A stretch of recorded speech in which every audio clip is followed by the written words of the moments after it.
Assalamualaikum warahmatullahi wabarakatuh semuanya. Baiklah, hari ini saya akan membahas materi mengenai perkembangan dan pertumbuhan pada manusia. Apa sih perbedaan pertumbuhan dan perkembangan itu? Nah, di sini pertumbuhan adalah perubahan secara fisiologis sebagai hasil dari proses pematangan fungsi fisik yang berlangsung secara normal pada anak yang sehat dan pada waktu yang normal. Sedangkan perkembangan adalah perubahan secara bertambah sempurnanya fungsi alat tubuh, meningkatnya dan meluasnya kapasitas seseorang melalui pertumbuhan, kematangan, atau kedewasaan dan pembelajaran. Jadi, dapat kita simpulkan bahwa perbedaan pertumbuhan dan perkembangan diantaranya yaitu pada pertumbuhan, adanya perubahan yang berhubungan dengan keadaan fisik, dan juga pertumbuhan yaitu bersifat kuantitatif, yang mana bisa diukur.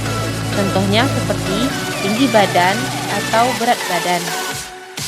Adapun faktor yang mempengaruhi perkembangan yaitu pertama gen atau herediter. Gen sendiri dapat diartikan sebagai totalitas karakteristik individu yang diwariskan oleh orang tua kepada anaknya. Yang kedua yaitu faktor lingkungan. Faktor lingkungan ini termasuk pada faktor eksternal yang mana turut membentuk dan mempengaruhi perkembangan individu. Beberapa contoh faktor lingkungan tersebut yaitu keluarga, gizi, emosional, jenis kelamin, dan kesehatan. Dalam teori POC, terdapat faktor yang mempengaruhi perkembangan pada kognitif anak. Yang pertama, kematangan biologis, aktivitas fisik, pengalaman sosial, dan penyeimbangan atau ekuilibrasi. Beberapa karakteristik pada tahap-tahap perkembangan yaitu yang pertama pada masa balita yang berumur 0-5 tahun. Pada masa ini terdapat karakteristik yang pertama yaitu pertumbuhan fisik yang sangat pesat. Yang kedua, perkembangan motorik seperti tengkurap, merangkak, merambat, berjalan, ataupun berlari.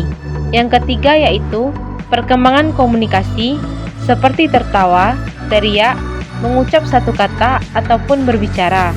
Yang keempat yaitu perkembangan kemandirian seperti bertepuk tangan, meminta sesuatu, ataupun memakai baju sendiri. Yang kedua yaitu pada masa kanak-kanak yang berumur 6-10 tahun. Karakteristiknya yaitu yang pertama, mampu menangkap peristiwa-peristiwa yang terjadi di sekitarnya. Karakteristiknya yaitu yang pertama, mampu menangkap peristiwa-peristiwa yang terjadi di sekitarnya. Yang kedua, mulai berpikir untuk menyesuaikan diri dengan lingkungan sekitar. Yang ketiga, rasa ingin tahu yang sangat besar. Yang keempat, keinginan untuk memiliki sesuatu yang sangat besar. Yang kelima, emosi yang masih berubah-ubah. Yang ketiga yaitu pada masa remaja yang berumur 11-18 tahun. Masa remaja ini sering juga disebut dengan masa puber. Karakteristiknya adalah yang pertama, perkembangan fisik dan psikologis yang sangat pesat. Yang kedua, organ reproduksi mulai berfungsi. Yang ketiga, meningkatnya hormon seksual. Yang keempat, emosi yang mulai berubah-ubah. Yang kelima, mulai tertarik pada lawan jenis. Selanjutnya yang keempat, yaitu pada masa dewasa yang berumur 19-50 tahun dengan mempunyai karakteristik sebagai berikut: puncak kekuatan otot dan otak, kematangan emosi dan cara berpikir, tumbuh rasa tanggung jawab, keinginan untuk hidup mandiri ataupun menikah. Yang terakhir yaitu yang kelima, masa tua yang berumur 50 tahun ke atas. Karakteristiknya adalah yang pertama, penurunan fungsi organ tubuh, misalnya berkurangnya kemampuan mendengar. Yang kedua, gerakan menjadi lambat karena persendian yang kaku dan tulang keropos atau osteoporosis. Yang ketiga, tubuh cepat letih dan daya tahan tubuh terhadap penyakit menurun.